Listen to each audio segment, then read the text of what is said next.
खोप व्यवस्थापनलाई उच्च प्राथमिकतामा राखी पर्याप्त बजेट समेत विनियोजन गरेको छ।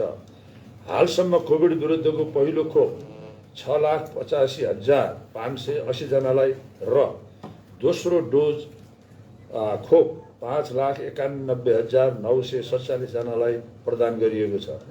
त्यसैगरी मनाङ र मुस्ताङ जिल्लालाई साउन 19 गते नेपालमै पहिलो पटक कोभिड-19 विरुद्धको पूर्ण खोपयुक्त जिल्ला घोषणा गरिएको छ। साथै कोभिड विरुद्धको तयारीका लागि आवश्यक जनशक्ति व्यवस्था, स्वास्थ्य उपकरण, अस्पतालको स्तरोन्नतिका कार्यलाई प्राथमिकताका साथ कार्यान्वयनमा ल्याइएको छ।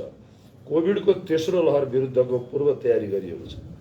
पत्रकार मित्रहरू, प्रदेशले लिएको लक्ष्य तथा उद्देश्य हासिल गर्न तयार गरिएको वार्षिक नीति तथा कार्यक्रम र समयमै कार्यान्वयन गर्न आवश्यक नीति निर्देशिका तथा मापदण्ड तर्जुमा गरी सम्पूर्ण कार्यक्रमहरू कार्यान्वयनको क्रममा छन्। जनताको विकास चाहना पूरा गर्न र समृद्ध प्रदेश निर्माणको लक्ष्य हासिल गर्नका लागि यो सरकार प्रतिबद्ध छ। हामीले पद बहाली गरेकै दिनमा घोषणा गरेका थियौँ कि महिलामा लाग्ने स्तन र पाठेघरको मुखको क्यान्सर उपचार गर्नेछौँ निःशुल्क भनेर। उक्त घोषणा कार्यान्वयनको चरणमा छ। नागरिकको जीवनसँग प्रत्यक्ष सरोकार राख्ने कार्यक्रमलाई प्राथमिकताका साथ कार्यान्वयन गर्न सरकार क्रियाशील छ। सरकारको काम कारबाही थप सुस्त र प्रभावकारी बनाउनका लागि प्रदेश सरकारको 11वटा मन्त्रालय र अन्य निकायको सङ्गठन तथा व्यवस्थापन सर्वेक्षण गरी प्रदेश सरकार मन्त्री परिषदबाट स्वीकृति भई कार्यान्वयनमा लगिएको छ। प्रदेशमा लगानी सम्मेलन गर्ने सम्बन्धमा लगानी बोर्डका अधिकारी, राष्ट्रिय योजना आयोगका पदाधिकारी र योजना आयोगका पूर्व उपाध्यक्ष एवं अर्थविदसँग छलफल गरिएको छ। प्रदेश सरकारका मन्त्री परिषदका सदस्यहरूको आचार संहिता प्रदेश सरकार मन्त्री परिषदबाट स्वीकृति गरी कार्यान्वयनमा ल्याइएको छ। हालसम्म बाढी पहिरोको कारण पूर्ण रूपमा क्षति भएका घरहरूको पुनर्निर्माणका लागि प्रति घर रु 1 लाखका दरले राहत सहयोग उपलब्ध गराउने निर्णय भए अनुरूप विभिन्न जिल्लाका जिल्ला विपद व्यवस्थापन कोषमा जम्मा हुने गरी 1,37,00,000 उपलब्ध गराइएको छ। मनाङ जिल्लामा बाढीबाट क्षतिग्रस्त घर निर्माण लागत अन्यत्र भन्दा बढी पर्ने भएकोले प्रदेश सरकार मन्त्री परिषदबाट निर्णय गरी प्रति घर थप रु 1 लाख उपलब्ध गराउने निर्णय भए अनुरूप जिल्ला विपद व्यवस्थापन कोषमा जम्मा हुने गरी रु 75 लाख राहत रकम उपलब्ध गराइएको छ।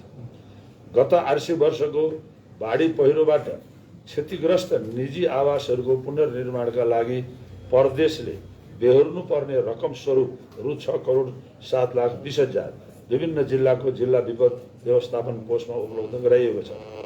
यस बीचमा हामीले प्रदेश विकास समस्या समाधान समितिको बैठक बसेर राष्ट्रिय विकास समस्या समाधान समितिमा लैजाने विषय पहिचान गरेका छौँ। राष्ट्रिय योजना आयोग र लगानी बोर्डसँग प्रदेश गौरवका आयोजनाहरू सञ्चालन र थप आयोजना गरी बढाउनका लागि समन्वय गरेका छौँ। यस अवधिमा प्रदेश सरकार मन्त्री परिषदको 14वटा बैठक बसेको यहाँहरू समक्ष जानकारी गराउन चाहन्छु। पत्रकार मित्रहरू, गण्डकी प्रदेशलाई सडक मानव मुक्त बनाउन सडक आश्रित सहयोगापेक्षी मानव उद्धार पुनर्स्थापना तथा व्यवस्थापन कार्यविधि 2078 स्वीकृति गरिएको छ। अब गण्डकी प्रदेश सडक मानव मुक्त हुनेछ भन्नेमा हामी विश्वस्त छौँ।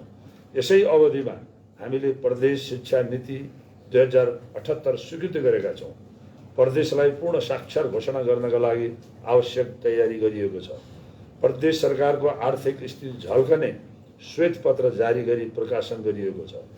बजेट तथा कार्यक्रम कार्यान्वयन सम्बन्धी एकीकृत कार्यविधिमा आवश्यक संशोधनको कार्य अन्तिम चरणमा रहेको छ। मनाङ जिल्लामा रहेका विभिन्न 16वटा सरकारी कार्यालयहरूमा मिति 78/3/1 गतेदेखि 3 गतेसम्म भएको अविरल वर्षाबाट आएको बाढी पहिरोका कारण चामेमा सञ्चालित लघु जलविद्युत लगायतका विद्युत संरचनाहरूमा ठुलो भौतिक क्षति भएकोले दैनिक प्रशासनिक कार्य सञ्चालन गरी सेवा प्रवाह गर्नका लागि 300 वाट पिक क्षमताको सोलर प्यानल जडान गरिएको छ। प्रादेशिक ऊर्जा नीति तयार गर्ने कार्य सुरुवात गरिएको छ। यस अवधिमा निजी धारा तथा आधारभूत खानेपानी मार्फत थप 2.33% जनसङ्ख्या समेत गरी हालसम्म कुल 63% जनसङ्ख्यामा आधारभूत स्तरको खानेपानी पहुँच पुगेको म जानकारी गराउन चाहन्छु। यसै गरी प्रदेश स्तरीय सूचना प्रविधि पार्कको सम्भाव्यता अध्ययन प्रतिवेदन स्वीकृत भएको छ। प्रदेश सभाले पारित गरेका 48 वटा कानुन ऐन कार्यान्वयनको अवस्थाबारे कानुन पुनरावलोकन सम्बन्धमा अध्ययन गर्न माननीय कानुन सञ्चार तथा प्रदेश सभा मामिला मन्त्रीको संयोजकत्वमा अध्ययन कार्यदल गठन भएको छ। आसन्न चाडपर्वको पूर्व सन्ध्यामा दैनिक उपभोग्य वस्तुहरूको हुन सक्ने मूल्यवृद्धिलाई ध्यानमा राखी स्थानीय प्रशासनसँगको सहकार्यमा विभिन्न जिल्लाका 5 स्थानमा बजार अनुगमन गरिएको छ। नवलपुरको लोकाखोलामा प्रदेश स्तरीय औद्योगिक क्षेत्रको जग्गा प्राप्तिको लागि सर्वदलीय सर्वपक्षीय बैठक राखी जग्गा प्राप्तिको प्रक्रिया अगाडि बढाउने कार्यमा सबै पक्षबाट सहयोग जुटाउने सहमति भएको छ। कोभिड-19 प्रभावित पर्यटन व्यवसायी उद्योगी व्यवसायीहरूको राहतका लागि पुनरुत्थान योजना निर्माणको चरणमा छ। पत्रकार मित्रहरू, प्रदेश कृषि व्यवसाय प्रवर्धन ऐन 2077 बमोजिम कृषि व्यवसाय प्रवर्धन नियमावलीको मसौदा अन्तिम चरणमा छ। विशिष्टकृत पशु चिकित्सा सेवा उपलब्ध गराउने उद्देश्यले तनहुँ र कास्की जिल्लामा मोडल भेटनरी अस्पताल बिउ बिजन प्रयोगशाला भवन निर्माण सुरु भएको छ।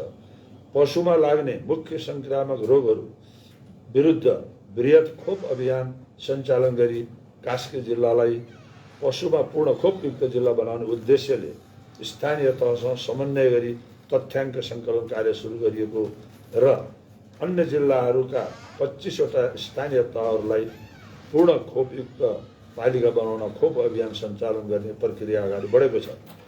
भौतिक पूर्वाधारतर्फ यस अवधिमा सञ्चालित विभिन्न योजनाहरूमा 20 किलोमिटर सडक कालोपत्रे, 10 किलोमिटर सडक ग्राभेल गरिएको छ। संक्रामक तथा सरुवा रोग अस्पताल, गण्डकी प्रदेश प्रशिक्षण प्रतिष्ठान र गण्डकी विश्वविद्यालयको भवन निर्माणको काम सुरु नै भइसकेको छ। प्रदेश सभा भवन निर्माणका लागि यसै आर्थिक वर्षमा प्रक्रिया सुरु हुनेछ। प्रदेश सरकारका यातायात कार्यालयहरू मार्फत यस 100 दिनको अवधिमा 44,51,59,000 राजस्व सङ्कलन गरिएको छ। पत्रकार मित्रहरू, गण्डकी प्रदेश युवा नीतिको मसौदा तयार भइसकेको छ। सरकारवालासँग छलफल गरी यसलाई अन्तिम रूप दिइनेछ। प्रदेशमा रहेका 290 तालको तथ्याङ्क प्रतिवेदन तयार भएको छ। फेवा तालले चर्चेको जग्गाबारे विस्तृत प्रतिवेदन तयार भई सङ्घीय सरकारलाई हस्तान्तरण समेत भइसकेको छ। गण्डकी प्रदेश श्रम तथा रोजगार नीतिको अन्तिम मसौदा तयार गरिएको छ। गण्डकी प्राविधिक शिक्षा तथा व्यावसायिक तालिम प्रतिष्ठान नियमावली र आर्थिक प्रशासन नियमावलीको मसौदा तयार गरिएको छ भने सामाजिक विकास कार्यालय 11वटै जिल्लामा सञ्चालन गरिएको छ। गण्डकी प्रदेश स्वास्थ्य नीति तर्जुमा कार्य अन्तिम चरणमा रहेको छ। मध्यबिन्दु अस्पतालको हातामा रहेको क्षयरोग उपचार केन्द्रलाई रेफरल सेन्टरका रूपमा स्वीकृति प्रदान गरी सञ्चालन गरिएको छ।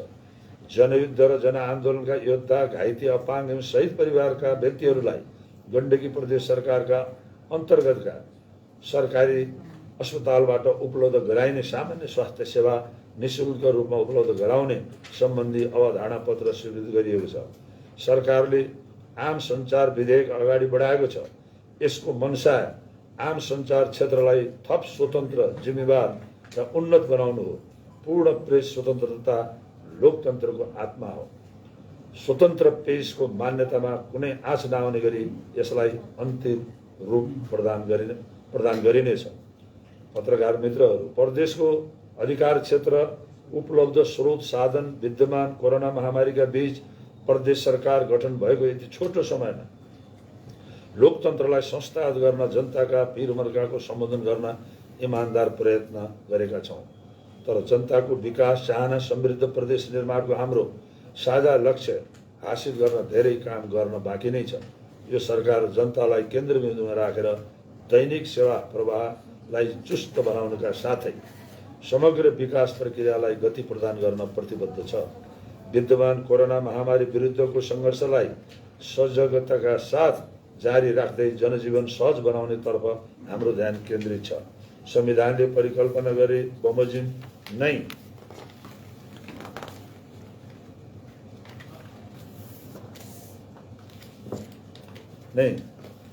परिकल्पना गरे बमोजिम नै निजी क्षेत्र सहकारीको एकीकृत प्रयत्नबाट आर्थिक समृद्धि हासिल गर्नेतर्फ क्रियाशील छ। विकासको अभियान पूरा गर्ने दायित्व हामी सबैको हो। त्यसैले प्रदेशको समृद्धिको यात्रामा विगतमा जस्तै यहाँहरूको सबैको तर्फबाट निरन्तर सहयोग प्राप्त हुने विश्वास यो सरकारले लिएको छ। धन्यवाद। अब हामीले के भने अब इमिडिएट यो क्याबिनेट मिटिङ पनि छ र अब पत्रकार मित्रहरूलाई सरकारका कुराहरू मैले यहाँ राखेँ, बुकलेट पनि यहाँहरूसँग छ। यसैलाई आधार मानेर सहयोग गरिदिनु होला। अब क्वेसन एन्सर पनि नजाउँ।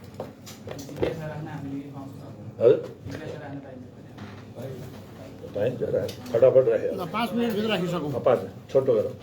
जुन उपलब्धिको रूपमा यहाँ सार्वजनिक गर्नुभएको छ नि, धेरै जसो त अध्ययन प्रतिवेदनहरू प्राप्त भएको भन्ने छ। यदि यो सरकार नभएको भए के प्राप्त हुन्थ्यो, कहाँ गएको थियो प्राप्त भयो? अघिल्लो सरकारले भएका अध्ययन प्रतिवेदनहरूलाई पनि यहाँले उपलब्धिको रूपमा राख्नु भएको छ। अनि फेवा दलको प्रतिवेदन तयार भएको भन्नुभएको छ, त्यो पनि अघिल्लो सरकारले गरेर तयार भएको। यहाँसम्म कि तपाईँहरूले भेट्न आउँदा पनि समय दिनु भएन भन्ने उहाँहरूको गुनासो छ। यस्तै सडक, यो कति किलोमिटर सडकको कालोपत्री भन्नुभएको छ, यो नियमित रूपमा सरकार नहुँदा पनि कन्टिन्यू हुने कामलाई तपाईँहरूले जुन हिसाबले उपलब्धि राख्नु भएको छ नि, यो त ठ्याक्कै सरकार भए पनि नभए पनि हुन्थ्यो होला। यो सरकार आएर साँच्चीकै जनजीवनमै परिवर्तन हुने गरी भएका प्रयासहरू भनिदिनु। अनि यो 100 दिनमा जनजीवनमै परिवर्तन हुने कुरो त कसै सरकारले पनि गर्दैन होइन। त्यसो भए हुनाले अब यो बिचमा चाहे अघिल्लो सरकारबाट सुरु भएको होस् चाहे हामीले होस्, यो बिचमा भएका कुराहरू यहाँहरूको समक्ष हामीले राखेका छौँ।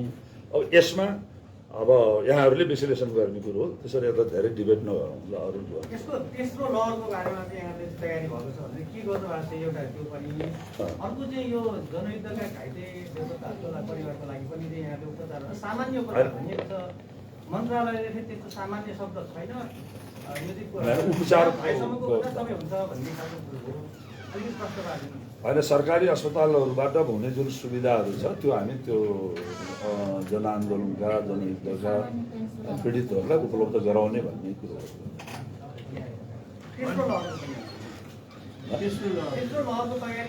होइन त्यसो जस्तो अहिले हामीले के गरिरहेका छौँ, नाकाहरूमा जस्तो अब त्यो दाउन्ने यतापट्टि त यो स्याङ्जाको बोर्डर रामदीमा र यतापट्टि खैरिया पनि अब त्यहाँ एउटा बिट राखेर अब चाहिँ आउने जो प्यासेन्जरहरू हुनुहुन्छ उनीहरूलाई चाहिँ चेक गर्ने। यदि त्यसमा कुनै त्यस किसिमको सङ्क्रमण भयो भने उहाँहरूलाई अलग्गै राखेर हामी राख्छौँ, नभए चाहिँ छोडिदिने किसिमको एउटा। अर्को के हो भने बेडहरू भोलिका दिन खास गरिकन अब तेस्रो लहर चाहिँ बालबालिकातिर लक्षित हुन्छ भन्ने पनि आएको अवस्था छ। त्यसका पनि तयारीहरू हामी गरिरहेको छौँ। बेडहरू मानिज्यू यो अब जुन मनाङको कुरा चाहिँ यहाँले धेरै यो काम हामीले यो गऱ्यौँ भनेर भन्नुभएको छ, मनाङको बाटो कामेसम्म कहिले खुल्छ? अब यो मैले अहिलेको मलाई लाग्छ अब यो हप्ता वा 1-1.5 हप्तामा हामी मनाङ पुरा 12 किलोमिटर जति छ, 3-4वटा एक्सकेभेटरहरू त्यहाँ लगाइरहेको छन्। छिट्टै नै त्यो खुलाउँछ। अर्को सँगसँगै चाहिँ यो जुन तपाईँहरूले अब संहिता कार्यान्वयनको कुरा हिजो संविधान दिवसको विषयमा पनि दिनकोमा पनि धेरै कुराहरू गर्नुभयो। यो जिल्ला स्तरमा कार्यालय राखेको कुराहरूलाई तपाईँले एकदमै ठुलो प्रगतिको रूपमा लिइराख्नु भएको छ प्रदेश सरकारले चाहिँ। अनि सङ्घीय स्थानीय तहका सरकारहरूले चाहिँ हामीलाई यो संहिता विरुद्ध हो भनेर पटक पटक तपाईँहरूलाई पनि डेलिगेसन आइराखेका हो। यो यसरी संहिता कार्यान्वयन र अनि संविधान कार्यान्वयनको विषय चाहिँ कतिको सफल होला? तपाईँहरूले संहिताको मर्म विपरीत काम किन गरिराख्नु भएको? अब यो संहिताको मर्म विपरीत होइन। यो के हो भने तपाईँले त्यसलाई हेर्नुभयो भने स्थानीय तहहरूको जुन क्षेत्राधिकारभित्र रहेको विद्यालयहरू आदि इत्यादि सञ्चालनको छ त्यसलाई समन्वय गरेर थप प्रवर्धन गर्ने भन्ने हाम्रो त्यहाँ हेर्नु होला होइन। कुनै टस्लिङ गर्ने संविधानकोले बाँडेको अधिकारभित्र रहेर समन्वय सहकार्य भन्ने पनि त छैन हाम्रो संविधानमा। त्यसैले यसलाई पोजिटिभली लिन जरुरी छ, कसैको विरुद्ध होइन। ल धन्यवाद। पत्रकार साथीहरू, मैले एउटा कुरा राखेँ, त्यो चाहिँ हाम्रो यो बुकलेटमा चाहिँ शहीद बेपत्ता घाइते अपाङ्ग हुन पर्नेमा चाहिँ